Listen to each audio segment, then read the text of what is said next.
Bonjour, moi c'est Théo. Avec François et Constantin, on a voulu proposer un outil qui est capable sur une vidéo de badminton d'analyser les moments de frappe et de les restituer dans une nouvelle vidéo augmentée avec une cartographie et une détection du volant et des joueurs. Bonjour à tous. Voilà, un petit micro. On est très heureux de vous présenter notre projet. On va vous parler de badminton et d'analyse vidéo. En fait, dans l'équipe, on a la chance d'avoir un ancien top joueur de badminton. Alors, j'ai vérifié comme il m'a dit. Mais derrière, en fait, il a été aussi entraîneur pendant plusieurs années. Et dans le coaching sportif, l'analyse vidéo, elle prend une place de plus en plus importante, que ce soit pour l'analyse de gestes techniques ou la stratégie de jeu. Et en fait, nous, on voulait proposer un outil qui est capable, sur une vidéo de badminton, d'extraire de l'information et de la restituer de manière visuelle. Donc pour ça, en fait, on s'est appuyé sur un projet déjà existant qui s'appelle TrackNet. Et en fait, eux, ils ont constitué un modèle qui est capable de reconnaître sur une image la position d'un volant. Et ils ont aussi constitué un jeu de données. Donc nous, on a repris ce jeu de données, ça nous a servi de base pour tout notre travail. En fait, ça représente 45 000 frames. Donc une frame, c'est une image issue d'une vidéo. Et ça vient à peu près de 100 vidéos et de différents matchs de badminton. Et sur chaque frame, en fait, on a la position du volant. Et on a aussi si ça correspond à un moment de frappe et quel type de coup a été joué. Et donc, nous, le modèle qu'on a construit, il est capable, à partir de ces informations, de nous restituer les moments de frappe et de nous dire si ça a été un coup d'attaque ou un coup de défense. Et donc après, on restitue toute cette information dans une nouvelle vidéo où on met une cartographie des coups et on fait une détection du volant et une détection des positions des joueurs. Alors, comment on en arrive là? C'est là où il va falloir que je sois bon pour être clair. N'ayez pas peur de cette slide. En fait, à partir d'une vidéo, on est capable de récupérer les positions des volants grâce au modèle TrackNet dont je viens de vous parler. On est aussi capable de récupérer les positions des joueurs grâce à un second modèle d'analyse de position. Et en fait, nous, au moment de charger la vidéo sur notre application, on va demander à l'utilisateur de saisir les positions du terrain et on va récupérer ces positions avec la taille de l'image et ça va nous permettre de travailler sur des vidéos qui ont des perspectives légèrement différentes et de neutraliser ces différences.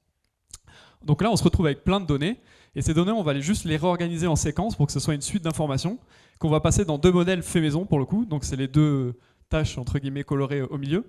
Et ces deux modèles, ils vont nous permettre de récupérer les frappes, donc les moments de frappe et les positions. Et le deuxième modèle, il va juste nous dire entre guillemets si c'est un coup d'attaque ou un coup de défense. Et donc avec toutes ces informations, on va les remettre dans une vidéo. Donc on va vous montrer en live ce que ça peut donner. On va aller faire la première étape sur notre interface. On va aller sélectionner un fichier. Donc nous, on allait sur une vidéo YouTube, on vous la montrera après, et on a pris un petit court moment qui correspond à un échange.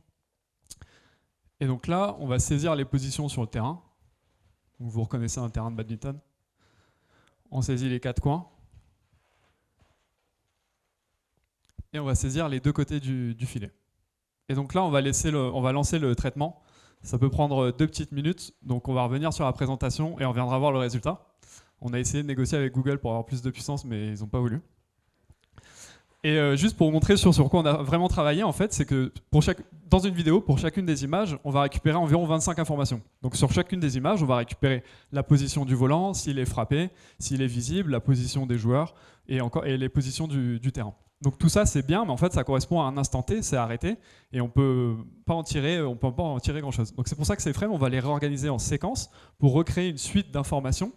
Et cette suite d'informations, elle va être, parlante, elle va être interprétable. Par exemple, ça pourrait correspondre à une suite d'informations qui décrit un mouvement. Donc ça, nous, à l'œil nu, on peut en déduire quelque chose. Le modèle, c'est pareil, il peut aussi en déduire quelque chose. Et donc la manière dont ces séquences sont conçues a un impact énorme sur la capacité du modèle à réaliser ce pourquoi il était conçu.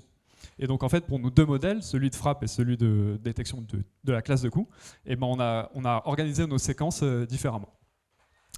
Donc là, j'espère que ça a fini de tourner.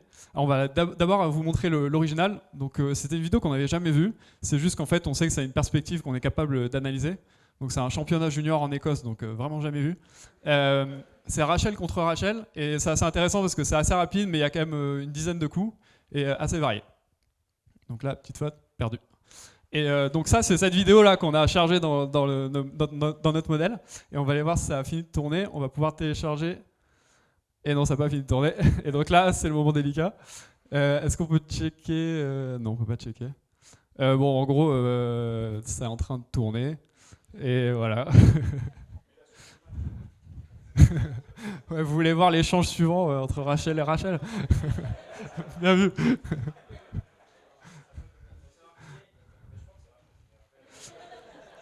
Et Rachel au fond, service. Service fond de cours, relance fond de cours, smash à côté. Voilà. Alors c'était la difficulté, c'était de trouver des échanges qui duraient plus de 3 coups quand même. C'est plutôt junior. C'est bon ou pas? Yes.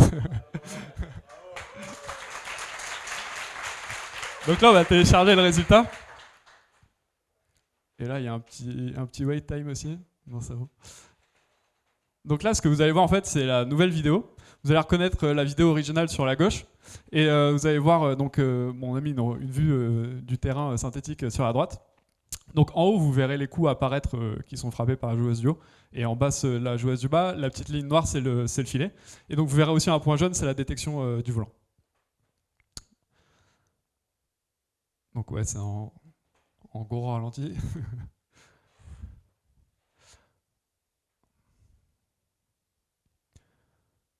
Donc je sais pas si tout le monde a vu, mais on a eu un premier coup rouge qui est sur le service. Donc c'était un service long qu'on considère comme une défense, entre guillemets. Après on a eu 2 coups bleus, donc un coup en haut et un coup en bas. Donc c'était plutôt des coups tendus, donc ça a été classé comme attaque. Pareil.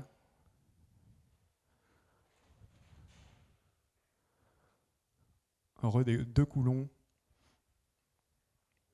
Et donc vous voyez la détection à chaque fois des moments de frappe. Et donc les petits ronds jaunes aussi, c'est la position des joueurs. Voilà, ça c'est le rendu. Et en fait, ça pourrait permettre aussi d'analyser quelle joueuse a été plutôt offensive, dans quelle partie du cours elle a plutôt visité du terrain. Et un joueur en entraîneur, ça pourrait aussi leur permettre de cibler les temps forts dans un match et les extras. Un dernier mot pour finir, avant de... c'est sur les résultats. En fait, lorsqu'on a démarré ce projet, il y a 2 semaines, on était jeunes et ambitieux et on a voulu directement essayer de prédire quel type de coup était réellement joué. Donc essayer de prédire si c'était un smash, si c'était un lob, si c'était un amorti. Donc il y avait 13 types de coups différents. Et je vous avoue que même nous, on confondait entre 2 coups. Et en fait, le modèle, il n'y arrivait pas non plus. On avait un coup sur 2 qui était mauvais. Et avec notre nouvelle approche, donc de passer par le détection le moment de frappe et d'avoir revu nos 2 classes à coup de défense, coup d'attaque, on a entre 8 et 9 coups sur 10 qui sont bien détectés et bien catégorisés. Voilà, on a des points d'amélioration qui sont que sur certaines vidéos, il faut revoir quand même le paramétrage pour avoir des bons résultats. Et puis on est sur des matchs de simple, donc il y a 2 personnes sur le terrain et avec un angle fixe de caméra. Voilà, merci beaucoup.